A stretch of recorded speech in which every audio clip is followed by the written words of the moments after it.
Being a police officer or deputy sheriff or charged with investigating cases like this where families have been devastated by the loss of a loved one, and people have been, literally mutilated and bruised and battered, it gives closure to the family that you can find out who did it and actually get them in custody. That was a motivating factor for me, is to at least let the family know, who did this. And it's just amazing that we, here 29 years later, are standing in this place and the last guy is in custody. When the foreman of this farm here was making his rounds, checking the thing, and as he was riding down this levee road, he happened to look over and he saw them in the water. Then he called, and then we came out. All we had were two girls in the water here, and we had footprints and tire tracks. That was it.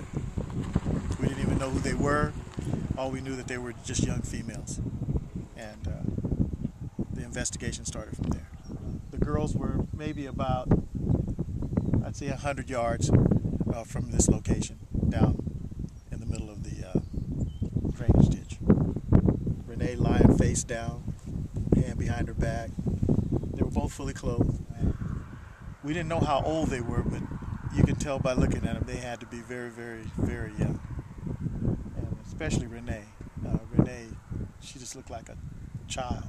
And this really stuck with me at this time because I kind of personalized it in the sense that my kids were this old, old as Renee and Nancy, during that time. And I was wondering, how would I feel if my kids were found in a drainage ditch like this? I'd want to know who did this.